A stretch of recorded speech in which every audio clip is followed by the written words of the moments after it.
दैत्य और गरीब किसान किसी समय की बात है। एक छोटे से गांव में राज नाम का एक गरीब किसान रहता था।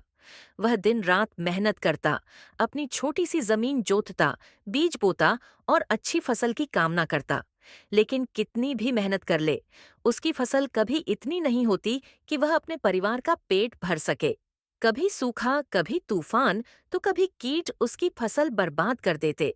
एक शाम, जब राज अपने छोटे से झोपड़े के बाहर बैठा था, उसने खाली बर्तनों की ओर देखा और गहरी सांस भरते हुए कहा, काश मेरे पास ज्यादा जमीन होती तो मैं और फसल उगा सकता और कभी भूखा नहीं रहना पड़ता। वह नहीं जानता था कि उसकी यह इच्छा उसे एक अजीब मोड़ पर ले जाएगी। रहस्यमयी दैत्य अगली सुबह, जब राज अपने खेत जोतने गया, तो उसे पीछे से एक गहरी, गूंजती हुई आवाज सुनाई दी। उसने पीछे मुड़कर देखा तो जंगल के किनारे पर एक विशालकाय दैत्य खड़ा था। वह लंबा चौड़ा था, उसकी भुजाएं मोटी थीं और उसकी आंखें सुनहरे अंगारों की तरह चमक रही थीं। डरो मत, छोटे इंसान, दैत्य ने कहा। मैं बलार हूं, इस जंगल का रक्षक। मैं तुम्हें काफी समय से देख रहा हूं। तुम कड़ी मेहनत करते हो, लेकिन फिर भी तुम्हारी तकदीर तुम्हारा साथ नहीं देती। मैं तुम्हारी मदद करना चाहता हूं। राज डर तो गया था, लेकिन साहस जुटाकर बोला, आप मेरी कैसे मदद कर सकते हैं, महान दैत्य? राज उत्साहित हो गया। कौन सी शर्त? उसने पूछा।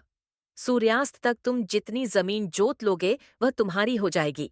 लेकिन याद रखना, यदि तुम लालच में पड़ गए तो सब कुछ खो दोगे, बलार ने चेतावनी दी। राज बहुत खुश हुआ और तुरंत यह शर्त मान ली। उसने हमेशा बड़ी जमीन का सपना देखा था और अब वह सपना सच होने वाला था। समय के खिलाफ दौड़ सूरज उगते ही बलार उसे उस उपजाऊ जमीन के किनारे ले गया। राज ने देखा कि मिट्टी काली और नरम थी, फसल के लिए एकदम सही। उसने बिना देर किए हल उठाया और बैलों को हाँक कर खेत जोतना शुरू कर दिया। राज पूरी ताकत से हल चलाने लगा। वह पूरे जोश में था और ज्यादा से ज्यादा जमीन जोतना चाहता था। धीरे धीरे दिन चढ़ता गया, लेकिन उसकी लालसा और बढ़ती गई। अगर मैं और मेहनत करूं तो और ज्यादा जमीन मेरी हो जाएगी, उसने सोचा। वह बिना रुके, बिना थके जोतता गया।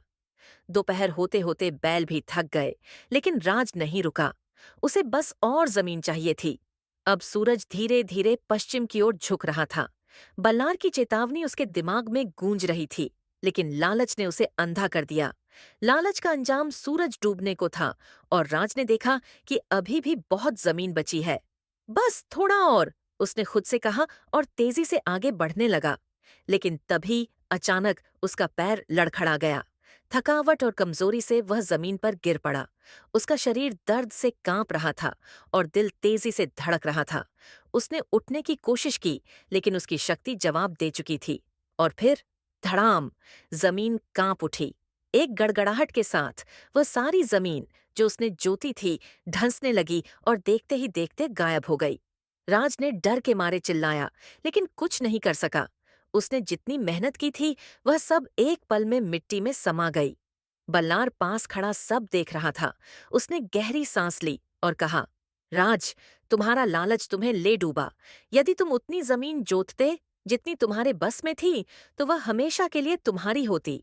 लेकिन तुमने ज्यादा चाहा और इसी कारण सब कुछ खो दिया। इतना कहकर बलार जंगल में विलीन हो गया। सबक सीखा राज अपनी छोटी सी झोपड़ी की ओर लौट आया, टूटे हुए सपनों और भारी दिल के साथ। उसे एहसास हुआ कि जरूरत से ज्यादा पाने की लालसा ने उसे ही नुकसान पहुंचाया। अब वह अपने छोटे से खेत में मेहनत करने लगा, लेकिन इस बार एक नए नजरिए के साथ। उसने समझ लिया कि सच्ची खुशी ज्यादा पाने में नहीं, बल्कि संतोष में है। धीरे धीरे उसका खेत फलने फूलने लगा और वह दूसरों को भी यही सिखाने लगा कि लालच विनाश की जड़ है और संतोष ही असली धन है। कहानी से शिक्षा, लालच बुरा है। यदि राज संतोष करता तो जमीन उसकी होती, लेकिन लालच ने उसे सब कुछ गंवा दिया। संतोष में ही सुख है। ज्यादा चीजें होने से खुशियां नहीं बढ़ती, बल्कि जितना है उसका सही उपयोग करने से जीवन खुशहाल बनता है। बुद्धिमत्ता के साथ मेहनत करो। केवल मेहनत काफी नहीं, सही निर्णय भी जरूरी है।